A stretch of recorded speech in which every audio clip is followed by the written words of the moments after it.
As a cosmic photographer, NASA's Hubble Space Telescope has taken over 1 million snapshots documenting the universe.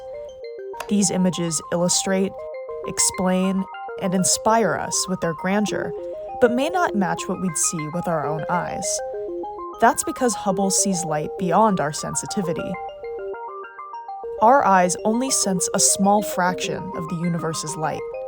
This tiny band of wavelengths, called the visible spectrum, holds every color in the rainbow. Light outside that span, with longer or shorter wavelengths, is invisible to our eyes. But those invisible wavelengths can tell us so much more about the universe. Hubble houses 6 scientific instruments that observe at different wavelengths.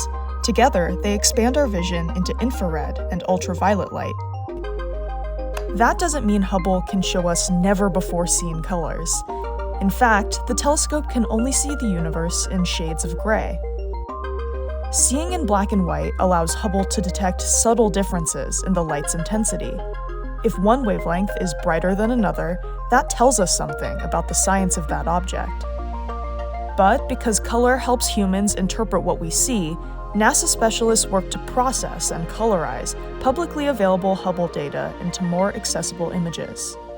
When Hubble snaps a photo, it puts a filter in front of its detector, allowing specific wavelengths to pass through. Broadband filters let in a wide range of light. Narrowband filters are more selective, isolating light from individual elements like hydrogen, oxygen, and sulfur. Hubble observes the same object multiple times using different filters. Image processors then assign those images a color based on their filtered wavelength.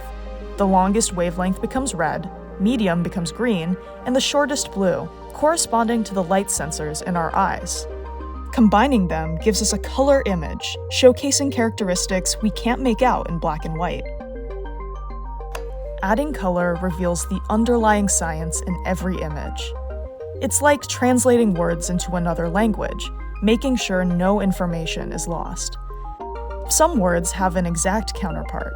The meaning remains the same when you swap them. Hubble's true color photos are like that. They are a direct translation, using broad filters in wavelengths we can see.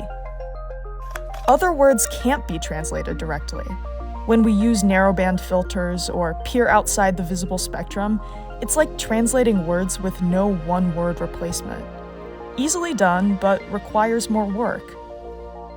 Narrowband images highlight the concentration of important elements. Infrared images are like heat maps, helping us spot newborn stars in dark, dusty clouds and peer further back in time and space. In ultraviolet, we uncover active aurorae on Jupiter and learn how young, massive stars develop. Image processors also clean up artifacts, signatures in an image that aren't produced by the observed target. As sensors age, some pixels become imperfect, returning too much electrical charge or not enough. Artifacts can leave behind odd shapes or return images without any true black. These effects can be calibrated and removed. Other artifacts come from the dynamic environment of space. Even the best photographers get photobombed. In Hubble's case, the culprits are asteroids, spacecraft or debris trails, and high-energy particles called cosmic rays. By combining and aligning multiple observations, image processors can identify them and piece together an artifact-free image. Without processing, many Hubble images would be divided down the middle. This line, called a chip gap, is the tiny space between some camera sensors. Hubble moves slightly with each observation, allowing image processors to fill the gap and replace faulty pixels. This process is called dithering. And because there's no natural up or down in space, processors decide how to rotate and frame the image. It's a time-consuming procedure. Simple images take about a week, while large mosaics, stitched together from many observations, can take a month to process. Hubble images may not be what we'd see firsthand. Instead, they are tools for understanding science at a glance, shedding light on otherwise invisible views of our universe.